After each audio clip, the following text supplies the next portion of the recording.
A chegada dos imigrantes europeus a partir do século XIX se deu dentro dessa política racista de embranquecimento da população brasileira. Mesmo a vinda de imigrantes asiáticos, principalmente japoneses, se deu dentro dessa lógica de embranquecimento. Os africanos que vêm para cá, né, na sua imensíssima maioria, eu diria 99,9%, são na condição de escravizados. Eles vieram para cá nessa condição, né? E quando o Brasil inicia um projeto, do ponto de vista do Estado Nacional, de subvencionar a imigração europeia, um dos fatores é tentar substituir a mão de obra negra escravizada por uma mão de obra livre assalariada, e não se cogita aproveitar essa população negra, porque outra coisa que é só fazer um parênteses que é importante pontuar, quando o Brasil abole a escravidão em 13 de maio de 1888, 85% da população negra já era livre no Brasil. Então você tem, a partir daí, um incentivo de uma imigração europeia que parte do pressuposto de uma não utilização dessa mão de obra negra que já era livre e já era trabalhadora. Então, o que a gente tem, né, do ponto de vista da formação das políticas públicas da Primeira República no Brasil, é uma imigração europeia, e não é qualquer imigração europeia. O que eles preferiam eram os imigrantes europeus católicos, então portugueses, espanhóis e italianos principalmente, para que eles viessem para o Brasil e embranquecessem paulatinamente a população brasileira. Tanto é que a lei que subvenciona, a primeira lei que subvenciona a vinda desses imigrantes na República, né, é uma lei de 1890, é a mesma lei que proíbe a vinda de africanos e de asiáticos na condição de trabalhadores livres. A gente não pode esquecer que essa política está sendo fomentada no momento que o racismo científico está no auge. Então, é uma ideologia que organiza, pelo menos, todo o Ocidente, e que no Brasil não vai ser diferente. Muito pelo contrário, o Brasil vai endossar essa ideia de racismo científico. Então, se a gente acompanha, por exemplo, os anúncios que aparecem nos jornais nesse período, no finalzinho do século XIX, começo do século XX, de emprego, né, os anúncios de emprego, você vai ver que os patrões estão preferindo trabalhadores brancos.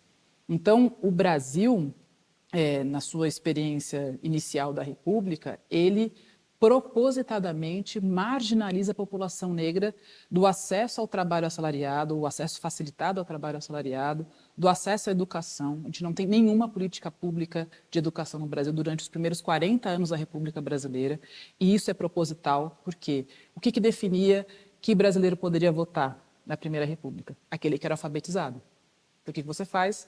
Você não ensina a população negra a ler e escrever. O Estado Nacional Brasileiro e as elites brasileiras estão apostando nesse momento que o Brasil vai embranquecer. Em 1911, o Hermes da Fonseca, que era presidente do Brasil, convida o João Batista Lacerda, que era um dos mais importantes antropólogos do Brasil, diretor do Museu Nacional, né, para apresentar para o mundo, no primeiro Congresso Mundial das Raças, que acontece em Londres, qual era a grande política do Brasil para o mundo.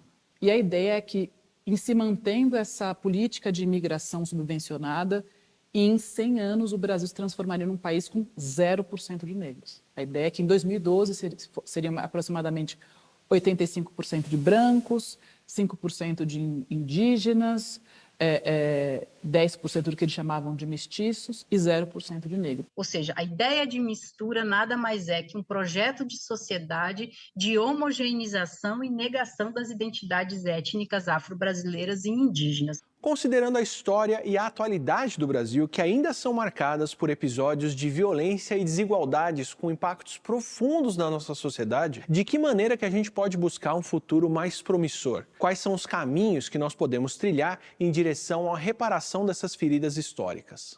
Então, a primeira coisa é se assumir racista. O Brasil tem que assumir que o racismo constitui o funcionamento da sua história, das suas dinâmicas sociais, políticas, culturais. Isso é algo muito difícil ainda hoje no Brasil, porque a gente tem uma comparação com os Estados Unidos, que teve leis segregacionistas, e aqui a gente nunca teve, né? E eu falo que a gente não teve porque não precisou, né? Só não, porque é isso, se a gente pega as leis brasileiras e lê em conjunto, a gente vai vendo que são vários dispositivos que, lidos em conjunto, eles mantêm a marginalização da população negra.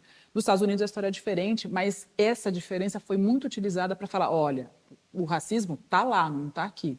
Então, o primeiro movimento é esse, afirmar, né, que nós somos uma sociedade racista. E, a partir daí, entender que não existe meritocracia possível numa sociedade racista. Na verdade, eu não acredito em meritocracia, mas numa sociedade racista é impossível, porque a população negra sai com pelo menos 200 anos de desvantagem. Então, a gente precisa de políticas de ação afirmativa. A gente está vendo agora uma mudança, por exemplo, na ideia de representatividade. Então, assim, as novelas brasileiras estão começando a colocar pessoas negras, os comerciais. Eu acho que a primeira vez que eu vi um comercial de carro com um homem negro dirigindo foi há 3 anos. Eu tenho 41 anos, então faz, né, um pouco absurdo pensar isso. Então, agora, não há nenhuma ação que seja realmente contundente que não passe pelo Estado Nacional. Assim, o Estado Nacional tem que assumir a centralidade desse processo, reconhecendo que o próprio Estado foi um dos protagonistas da manutenção desse racismo e tentar criar uma série de políticas para destruir essa manutenção.